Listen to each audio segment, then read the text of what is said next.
اور اگر انہیں مار ڈالا تھا تو اسے کیوں چھوڑ دیا تھا؟ یا اس کی زندگی اس کے باپ کی چوک کا نتیجہ تھی؟ سوالات کا ایک انبار تھا جو وہ اس سے کرنا چاہتی تھی۔ اس نے ویٹنگ ایریا میں بیٹھے اپنی سلگتی آنکھوں کو ایک بار پھر مسلا۔ وہ پتہ نہیں کتنی راتوں سے سو نہیں پائی تھی۔ ایک بھیانک خواب تھا پچھلے 2 ہفتے جس میں اسے پہلی بار میڈیا سے پتہ چلا تھا کہ اس کا باپ کون تھا، وہ کون تھی، کہاں سے تھی۔ وہ سالار سکندر اور امامہ ہاشم کی بیٹی نہیں تھی۔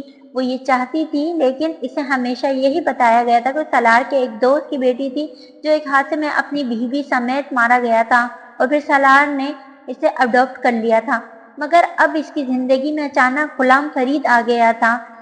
ٹی وی جیسے دیکھتے ہوئے بھی اس کا ذہن اسے کسی بھی رشتے سے انکاری تھا، مگر اس سے کوئی فرق نہیں پڑتا تھا۔ وہ حقیقت کو جھٹلا نہیں سکی تھی۔ وہ سب اس ٹرموئل میں اس کے پاس آ گئے تھے، حمین، جبریل، عنایا، امامہ، سالار اور حشام بھی، اسے یہ بتانے کہ انہیں فرق نہیں پڑتا کہ وہ کون تھی، کیا تھی۔ وہ ان کے لیے رئیسہ تھی، وہی پہلے والی رئیسہ۔ وہ ان سب کی شکر گزار تھی، ممنون تھی، احسان مند بھی، اور اس نے ان سب کو یہ احساس دلایا تھا کہ وہ بالکل ٹھیک تھی، مگر وہ ٹھیک نہیں تھی۔ اندر ہونے والی توڑ پھوڑ بے حد شدید تھی، اس لیے بھی کہ وہ اس خاندان کی ذلت اور رسوائی کا سبب بن رہی تھی۔ جنہوں نے اس پر رحم کھاتے ہوئے اس کو پالا تھا، اسے ایک لہجہ بھر کے لیے بھی سالار سکندر اپنے باپ کے لگائے ہوئے الزامات کے جھوٹا ہونے میں کوئی شک نہیں ہوا تھا، اور اس کے یہاں آنے کی وجہ بھی وہی الزامات بنے تھے۔ وہ کسی کو بتائے بغیر صرف اپنے تعلقات کو استعمال کرتے ہوئے یہاں تک آنے میں کامیاب ہوئی تھی، اپنے خاندان کو بے خبر رکھتے ہوئے۔ غلام فرید جیل کے ایک اہلکار کے ساتھ بالآخر اس کمرے میں داخل ہوا تھا جہاں وہ بیٹھی ہوئی تھی۔ دونوں اب خاموشی سے ایک دوسرے کو دیکھا، پھر وہ جیل کا اہلکار وہاں سے چلا گیا۔ غلام فرید کچھ نروس انداز میں اسے دیکھ رہا تھا۔ وہ کئی لمحے اسے دیکھتی رہی، پھر اس نے مدھم آواز میں کہا، آپ نے مجھے پہچانا؟ نہیں۔ ایک لہجے کی تاخیر کے بعد غلام فرید نے کہا، میں آپ کی سب سے چھوٹی بیٹی ہوں جسے مارنا بھول گئے تھے آپ۔ وہ طنز نہیں تھا، تعارف تھا، اور اس کے علاوہ اپنا تعارف کسی اور طرح سے نہیں کر سکتی تھی۔ چنی بہت دیر غلام فرید اس کا چہرہ دیکھتے رہنے کے بعد بے ساختہ بڑبڑایا تھا۔ رئیسہ نے ہونٹ بھینچ لیے، اس کی آنکھیں پانی سے بھر گئی تھی۔ اس کے باپ نے بالآخر اسے پہچان لیا تھا۔ وہ اب اس کا وہ نام یاد کرنے کی کوشش کر رہا تھا جو اس نے لکھوایا تھا، پر یاد نہیں کر سکا۔ اس نے چنی کو ایک بار پھر دیکھا، بغور دیکھا۔ وہ میم صاحب لگ رہی تھی، اپنی سانولی رنگت کے باوجود اس کی بیٹی تو نہیں لگ رہی تھی۔ وہ جانتا تھا اس کی آخری اولاد کی پرورش سالار سکندر نے کی تھی۔ یہ اسے ان لوگوں نے بتایا تھا جو بار بار اسے بہت کچھ یاد کروانے اور پھر دہرانے کے لیے آئے تھے۔ اسے چنی کو دیکھ کر اپنی بیوی یاد آئی تھی، ایک نیلی جینز اور سفید شرٹ میں، بال ایک جوڑے کی شکل میں لپیٹے، گلاسز آنکھوں پر لگائے، گلے میں ایک باریک چین میں لٹکتا اللہ کے نام کا لاکٹ پہنے، کلائی میں ایک قیمتی گھڑی پہنے، اس کے سامنے ایک کرسی پر ٹانگ رکھے۔ چنی نے اسے اپنی ماں کی یاد دلائی تھی۔ اس کے نئے نقش ویسے ہی تھے، سارے حلیے میں صرف نئے نقش ہی تھے جو وہاں پہچان پایا تھا، ورنہ وہ بیمار رہنے والی لاغر، کمزور اور ہر وقت روتی ہوئی چنی ایسے کیسے بن گئی تھی کہ اس کے سامنے بیٹھے غلام فرید کو اس کے سامنے اپنا وجود کمتر لگنے لگا تھا۔ پر پتہ نہیں، اپنے ایک بچ جانے والی اولاد کو ایسے اچھے حلیے میں دیکھتے ہوئے غلام فرید کو ایک عجیب سی خوشی بھی ہوئی تھی۔ وہ اس لمحے بھول گیا تھا کہ وہ اپنی اس اولاد پر ناجائز اولاد کا لیبل لگا رہا تھا۔ برسوں بعد اس نے کوئی اپنا دیکھا تھا، اور اپنا دیکھ کر وہ پھر بھول گیا تھا۔ ایک لفافے میں موجود کھانے پینے کی چیزیں اس نے باپ کی طرف بڑھاتے ہوئے کہا، یہ میں آپ کے لیے لائی تھی۔ غلام فرید نے عجیب حیرت سے اس لفافے کو دیکھا اور پھر کانپتے ہاتھوں سے اسے تھام لیا۔ وہ سارے سوالات جو وہ غلام فرید سے کرنا چاہتی تھی یکدم دم توڑنے چلے گئے تھے۔ وہ نحیف اور نزار شخص جو اس کے سامنے اپنی زندگی کی آخری سیڑھی پر کھڑا تھا، اس سے وہ سوال اب کرنا بیکار تھا۔ اسے اس پر ترس آ گیا تھا۔ وہ اسے اب کسی کٹہرے میں کھڑا نہیں کرنا چاہتی تھی۔ غلام فرید نے گلاسز اتار کر اپنے آنکھیں صاف کرتی ہوئی اس لڑکی کو دیکھا جس نے کچھ دیر پہلے اس سے اپنا تعارف کروایا تھا۔ تم پڑھتی ہو؟ اس نے بالآخر پوچھا، عجیب سے انداز میں۔ رئیسہ نے سر اٹھا کر غلام فرید کا چہرہ دیکھا، پھر سر ہلایا۔ غلام فرید کا چہرہ چمکا۔ زیادہ پڑھنا؟ رئیسہ کی آنکھوں میں نمی پھر اتری۔ میں اور تمہاری ماں سوچتے تھے کبھی پڑھائیں گے بچوں کو زیادہ، اور غلام فرید نے یادوں کے کسی دھندلکے کو لفظوں میں بدلا، پھر چپ ہو گیا۔